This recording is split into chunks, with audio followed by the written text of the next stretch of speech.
एक पुराना हवेली शहर के ऊपर एक पहाड़ी पर था। यह हवेली अपनी खौफनाक कहानियों के लिए मशहूर थी। लोग उसकी डरावनी कहानियां सुनाते थे जो कई पीढ़ियों से चली आ रही थी। हर कहानी में एक नया ट्विस्ट होता था जो सुनने वालों को और भी डरा देता था। लेकिन माया, एक जवान लड़की जिसको एडवेंचर का शौक था, वो इन अंधविश्वासों पर हंसती थी। उसके लिए ये सब सिर्फ कहानियां थी जो लोगों को डराने के लिए बनाई गई थी। उसने डिसाइड किया कि वो हवेली में अकेले रात गुजरेगी और साबित करेगी कि ये कहानियां झूठी हैं। उसका यह फैसला उसके दोस्तों और परिवार वालों को हैरान कर गया। जैसे ही शाम हुई और पर्चियां लंबी होने लगी, माया ने दहलीज पार किया और उसकी हिम्मत के बावजूद उसकी रीढ़ की हड्डी में सिहरन दौड़ गई। उसने अपने आप को संभाला और आगे बढ़ी। पीछे से भारी ओक का दरवाजा बैंड हो गया, जिससे उसकी किस्मत हवेली के खामोश आलिंगन में बैंड हो गई। अब वो बिल्कुल अकेली थी, सिर्फ अपने इरादों के साथ।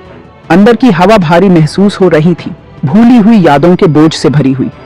हर कोने में एक कहानी छुपी हुई थी जो सिर्फ इंतजार कर रही थी कि कोई उसे सुनने आए। धूल के कण धुंधली चांदनी में नाच रहे थे जो गंदी खिड़कियों से छंकर आ रही थी। ये मंजर माया के लिए एक अजीब सी शांति लेकर आया। सिर्फ एक टॉर्च और अपने दृढ़ संकल्प के साथ माया ने एक्सप्लोर करना शुरू किया। उसके कदमों की गूंज भयानक खामोशी में गूंज रही थी। हर कदम के साथ उसका विश्वास बढ़ता जा रहा था। हर कमरा अपनी सांस रोक कर रखे हुए लग रहा था, उसके राज खोलने के लिए उसका इंतजार कर रहा था। माया को ऐसा लगा जैसे हवेली उससे कुछ कहना चाहती हो, एक पुरानी कहानी सुनाना चाहती हो। घंटे धीरे धीरे बीतते गए।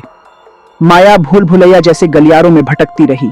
हर मोड़ एक और धुंधले रोशनी वाले कमरे का खुलासा करता था जो ढहते हुए वैभव से भरा हुआ था। मकड़ी के जाले अलंकृत फर्नीचर से चिपके हुए थे और सख्त चेहरे वाले अजनबियों के चित्र उसे देख रहे थे। खामोशी ने उस पर दबाव डाला, केवल उसके अपने दिल की धड़कन की आवाज से जो उसके कानों में गूंज रही थी। जैसे ही उसने अपनी ही केवल पर सवाल उठाना शुरू किया, उसके कानों में एक फीकी सी आवाज आई। खामोशी के ऊपर मुश्किल से सुनाई देने वाली फुसफुसाहट। ऐसा लग रहा था जैसे दीवारों से ही निकल रही हो। उसका दिल धड़क गया। क्या यह उसकी कल्पना थी या हवेली वाकई अपने राज फुसफुसाना शुरू कर रही थी? फुसफुसाहट तेज होती गई, एक धीमी कराह में बदल गई जिससे उसकी रीढ़ की हड्डी में ठंडक दौड़ गई। ऐसा लग रहा था कि यह दालान के अंत में बने कमरे से आ रही है, जिसका भारी लकड़ी का दरवाजा थोड़ा खुला हुआ है। डर उत्सुकता से जूझ रहा था। क्या उसे पीछे मुड़कर रात में भाग जाना चाहिए या बेचैन करने वाली ध्वनि के स्रोत का सामना करना चाहिए? एक गहरी सांस लेते हुए माया दरवाजे की ओर बढ़ी। उसका हाथ कांप रहा था क्योंकि वह धूमिल हैंडल तक पहुंची थी। कराहत तेज हो गई, अब गुस्से और निराशा के एक अंतर्धारा के साथ। अचानक एड्रेनलिन की वृद्धि के साथ उसने दरवाजा खोल दिया। उसकी टॉर्च की रोशनी अंधेरे से कट रही थी। कमरा आश्चर्यजनक रूप से छोटा था, जिसमें केवल एक धूल भरी लेखन डेस्क और एक एकल ऊंची पीठ वाली कुर्सी थी। टूटी हुई खिड़की से चांदनी प्रवाहित हो रही थी, जिसमें एक आकृति डेस्क पर झुकी हुई दिखाई दे रही थी। माया पर राहत की लहर दौड़ गई। यह सिर्फ एक इंसान था, शायद हवेली के रहस्यों के प्रति आकर्षित एक और जिज्ञासु आत्मा। हेलो, उसने पुकारा। उसकी आवाज छोटी सी जगह में गूंज रही थी। आकृति नहीं हिली। सावधानी से माया पास आई। उसकी टॉर्च की रोशनी आकृति के लंबे सफेद बालों को रोशन कर रही थी जो कुर्सी के पीछे की ओर गिर रहे थे। यह एक महिला थी। उसका चेहरा देखने से छिपा हुआ था।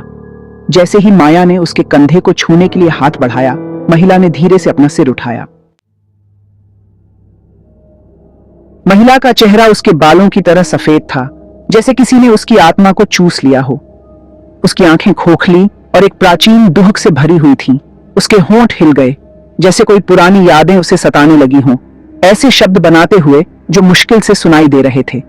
उसकी आवाज में एक अजीब सी कंपी थी। बीवेयर, उसने कर्कश स्वर में कहा, जैसे किसी ने उसे चेतावनी देने के लिए मजबूर किया हो।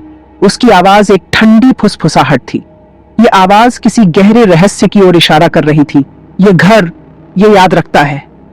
उसकी आवाज में एक अजीब सी गूंज थी। फिर जैसे अचानक उसने बात की थी, जैसे कोई अदृश्य शक्ति उसे नियंत्रित कर रही हो। महिला का सिर वापस डेस्क पर गिर गया, जैसे उसकी सारी ऊर्जा खत्म हो गई हो। उसकी छाती अभी भी थी। माया पीछे हट गई। उसकी सांसें तेज हो गईं। उसका दिल उसकी छाती में जोरों से धड़क रहा था। महिला मर चुकी थी, उसकी आंखें अब भी खुली थीं, उसका ठंडा हाथ अभी भी चर्मपत्र के फीके पड़े टुकड़े को पकड़े हुए था। माया ने एक गहरी सांस ली। उत्सुकता उसके डर पर हावी हो गई, जैसे कोई अदृश्य ताकत उसे आगे बढ़ने के लिए प्रेरित कर रही हो। माया ने हाथ बढ़ाया और धीरे से चर्मपत्र को मुक्त किया। उसके हाथ कांप रहे थे। जैसे ही उसने इसे चांदनी तक पकड़े हुए था, उसे एक अजीब सी शांति महसूस हुई। उसे एहसास हुआ कि यह एक डायरी थी जो किसी की गहरी भावनाओं और रहस्यों को समेटे हुए थी।